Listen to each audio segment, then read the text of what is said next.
In Spain, plastic surgeon Robert is giving a talk at the local university, where he explains he's participated in 3 of the only 9 face transplants in the whole world. This means he has plenty of experience in the shaping and maintenance of muscles. On his way back home, he stops by the hospital to get an extra bag of blood by bribing an employee. What the other doctors don't know is that Robert has actually been performing illegal experiments on a woman named Vera, who is stuck in a room at Robert's secluded estate wearing a full bodysuit all day long. Her life isn't exactly exciting, so she does her best to keep herself busy through various means like yoga, reading, and making creepy dolls using pieces of fabric that she tears off the dresses she doesn't wear. Food is sent up to her through a dumb waiter, and if she ever needs anything, she can use the communicator in the room to ask Marilia, the head servant. When Robert gets home, he always puts the blood in the machines of his private lab first, then he goes to his room to check on Vera through the hidden camera. Once he's sure everything is fine, Robert visits Vera, but one evening, he finds a very shocking surprise waiting for him. Vera knows where the camera is, so by facing the other way, she used pages from a book as blades. When Robert finds her, Vera is covered with cuts, thus he immediately takes her to his private operating room to take care of her wounds. Tired of being a guinea pig in a cage, Vera says she wants to die, but Robert doesn't believe her. If that had truly been her intention, her cuts would have been on another spot. Robert also realizes how soft her skin really is. From then on, Robert begins running an experiment that includes animal blood this time. A few days later, the results are finally successful, and Robert becomes the sole inventor of an artificial skin resistant to burns and insect bites. By using a mannequin that has been specifically shaped like Vera's body, he prepares special patches of this synthetic skin to replace Vera's natural one. Now she won't be able to get hurt again. A few days later, Robert officially presents the artificial skin at a medical symposium, claiming he's been testing it on animals and that it can be immune to malaria. The invention is named Gal after Robert's dead wife, who died in a fire caused by a car crash. After he's done, the organization's president takes Robert to a private corner to ask how he managed to harden the skin in order to be immune to malaria, because that sounds like a mutation. Being put on the spot, Robert has no choice but to admit he transferred genetic information from pig cells into human ones, which is forbidden. No matter how miraculous it is though, the president can't stand for this and orders Robert to abandon all his research. Next, Robert has a chat with his old friend Fulgencio, who thinks Robert should go back to regular surgeries. When Robert returns home, he watches Vera on the screen for a while before visiting her to tell her she's been finished. Her body is perfect and needs no more improvements. Vera thinks this should allow her to have a normal life now and tries to get frisky with Robert to convince him to grant her some freedom, but Robert only gets uncomfortable and rushes to leave the room, locking the door behind him. The next day, Marilia calls out Robert for this reaction of Vera's, claiming this is a consequence of Robert having given her that face. She thinks Vera's dangerous and Robert should kill her, but Robert doesn't take her seriously and orders her to fire all the other servants since they won't need so many people in the house anymore. After Robert is gone for the day and all the servants leave the house, a man dressed as a tiger for the carnival rings the bell. This is Zeka, Marilia's estranged son, which he proves by showing his birthmark to the camera. Feeling nostalgic, Marilia comes out to at least say hi to him, but forbids him from entering the house because visitors aren't allowed. However, Zeka doesn't listen and forces his way inside anyway. Marilia figures there's no harm in staying in the kitchen and feeding her son while watching TV, but things quickly get sour. The robbery of a jewelry store appears on the news and Marilia learns Zeka's face was caught on camera. It turns out he only came here to hide and not because he missed his mother. The only reason why the cops didn't find him so far is thanks to the costume that allowed him to go unnoticed in the carnival crowd. Zeka also wants Robert to operate on his face and change his appearance, but Marilia refuses to help him and asks him to leave. Her worries are ignored and Zeka searches the kitchen for alcohol, only to get distracted when he finds the security cameras that show Vera. Her face looks familiar and Zeka doesn't understand how she can be here, prompting Marilia to get a gun she keeps hidden in the kitchen to threaten her own son into leaving before he learns too much. A gun isn't enough to scare Zeka though, and soon he's jumping on his mother to capture her and tie her to a chair. Then, Zeka goes upstairs to look for Vera, only to find the door locked. This isn't enough to make him give up, and Zeka immediately goes back to his mother to threaten her into telling him where the key is. As soon as Zeka opens the door, Vera kicks him in self-defense, struggling against his hold to try to escape. Unfortunately, Zeka is much stronger than her and manages to overpower her as he wonders aloud how she's alive after the fire. Desperate, Vera tries to bargain for her life, but Zeka doesn't listen and takes her to bed to relive the old times. Downstairs, Marilia is starting to wonder if she'll have to watch her son taking advantage of Vera for the rest of the night, but at that moment, Robert returns. As soon as he sees what's happening on the security cameras, he retrieves his own gun and kills Zeka, although Marilia wishes he had killed Vera as well. Moments later, while Robert gets rid of the body, Marilia tells Vera the secret story behind Zeka and Robert. It turns out they're half-brothers, but Marilia never told anyone. She had Zeka with another servant that run away when he heard about her pregnancy, and she had Robert with her old boss, who took the baby and gave it to his wife because she was sterile, but they told everyone else she had given birth to him. While legally Robert was their kid, Marilia still feels she did most of his raising. She also feels this is all her fault because her womb carries the gene of insanity and both kids got it. When Vera asks why Zeka thought he knew her, Marilia explains she looks like Gal, Robert's late wife.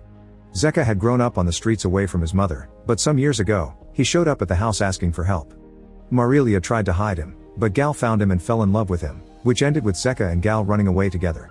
Unfortunately, they were in a car accident, from which Zeka escaped but Gal almost burned to death. Robert found her barely hanging on and brought her back to the house, where he hid all the mirrors so Gal wouldn't be able to see her burned face. That was when Robert's research on face transplants started, but his efforts weren't fast enough.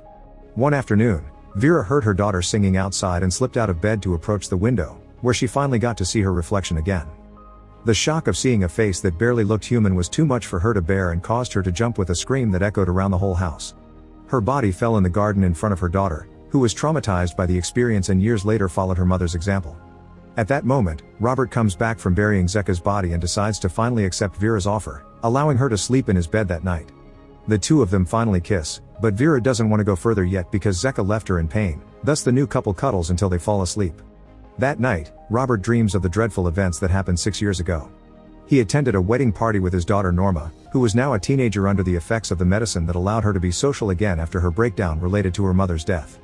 The party was in full swing when Robert suddenly noticed Norma was missing and went out to the garden to look for her. After seeing a guy go away on a bike, Robert found Norma's shoes and coat, following the trail of accessories until he found his daughter unconscious on the ground with her clothes all wrinkled up, a consequence of the bike rider taking advantage of her. As soon as she woke up, she saw Robert and started screaming because she thought he was her attacker. Back to the present, Vera is dreaming of the same event. Vicente, a young man that worked with his mother in her dress shop, crashed the party and took some of the illegal substances other guests were sharing. Then, Vicente tried flirting with Norma, misunderstanding the kind of substances she was under while taking her to the garden. Norma took off her coat and shoes simply because she found them annoying, but Vicente took it as a signal she was into him as well and dragged her under a tree to get frisky.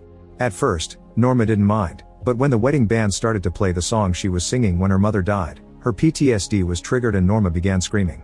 Not willing to stop, Vicente covered her mouth but Norma bit him, causing Vicente to hit her and accidentally knocked her out. Panicking, he fixed her clothing in a rush and got out of there on his bike, unaware that Robert could see his license plate. A few days later, while Vicente went out for a ride, Robert put on a costume and approached him with his van, hitting him to make him crash. Then, Robert shot Vicente with a sleeping dart and kidnapped him to keep him as a prisoner in an old garage on his estate.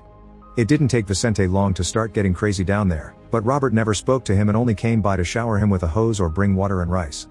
Vicente's mom went to the police to beg for help, but the cops found the bike at the bottom of a cliff and assumed Vicente either died in the fall or left town. Meanwhile, Robert kept visiting Norma at the mental hospital, but she was still afraid of him and hid in the wardrobe whenever he came by. Eventually, Norma ended up finding the same ending as her mother, a tragedy that pushed Robert from a regular doctor into a mad scientist. A few days after Norma's funeral, Robert came home to shave Vicente and put him to sleep before taking him to his private operating room. Fulgencio and 2 other surgeon friends of Robert's came to help with the procedure, believing Robert's fake papers that said this patient didn't go to a clinic because he wanted confidentiality. The operation went well and hours later when Vicente woke up, he found out Robert subjected him to a vaginoplasty.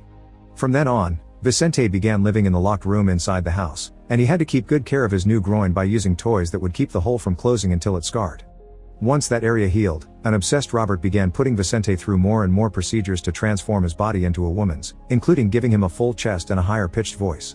That was when Vicente began wearing the full body suit, because Robert thought it could protect his skin and help him shape his new body. The first day in the room, Vicente hit Robert and tried to escape, but Robert had been ready for this. The front door was locked and he had the gun to threaten him into submission. Finding himself cornered, Vicente tried to end things so Robert couldn't hurt him anymore. Getting hurt in a doctor's house was pointless though, and Robert just had to use some stitches to take care of the cut. A few weeks later, Vicente went through the last Mayer procedure for a while. He was given Gal's face, and Robert renamed him Vera. In the early days, Vera tried to rebel by destroying the dresses in her room and ignoring the makeup and girly books Robert kept sending her way. She only kept an eyeliner that she would use to draw on the walls, that way she could keep track of the days and write down some thoughts as she struggled to cling to her true identity. Her only source of entertainment back then was the TV, which allowed her to learn about yoga techniques and the making of creepy dolls. It was about this time that Robert brought his childhood maid Marilia to help him deal with Vina through a more feminine touch. Back in the present, now that Vera and Robert are together, Vera is allowed to wander around the house and live a normal life. However, Marilia doesn't like her presence because she still thinks Vera isn't trustworthy. Robert adores her, and when he hears her promise she'll never leave him behind, he allows her to go shopping in the city as long as she keeps Marilia as her chaperone. Mere moments after the women leave, Fulgencio comes to visit Robert, insisting he shouldn't quit his job yet or that he should at least rent his private clinic to his surgeon friends. Robert refuses, thus Fulgencio decides to take out the big guns. He shows his friend today's newspaper, which has an article about missing people that includes Vicente's picture. Fulgencio remembers him from the operation and is starting to wonder if Robert lied to them, because he knows his experiments needed human genes, not just animal ones. Taking his gun out of his desk drawer, Robert tries to threaten Fulgencio into silence, but their conversation is interrupted by the arrival of Vera, who tells Fulgencio she gave her full consent for every operation to get him to leave. In the evening, Vera and Robert try to get frisky again, but Vera is still in pain after Zeka's attack, so she'll need the help of cream. Luckily for them, she bought some when she went shopping, but supposedly she forgot it in her bag, which she left in Robert's office. When she goes to retrieve the bag, she also takes the chance to grab Robert's gun and brings it back into the room to finally get her revenge. After admitting she's been lying all along in order to gain access to her freedom, Vera shoots Robert, instantly killing him. The shot is heard by Marilia, who comes to the room carrying her own gun, but Vera waits for her hiding under the bed and shoots her too as soon as she enters. Now it's all over. Vera steals some clothes and money before finally escaping the house. The next morning, she arrives at her mother's shop, shocking her with details that only Vicente would know to prove her real identity. Make sure to subscribe and turn on notifications so you can watch more videos like this. Thanks for watching.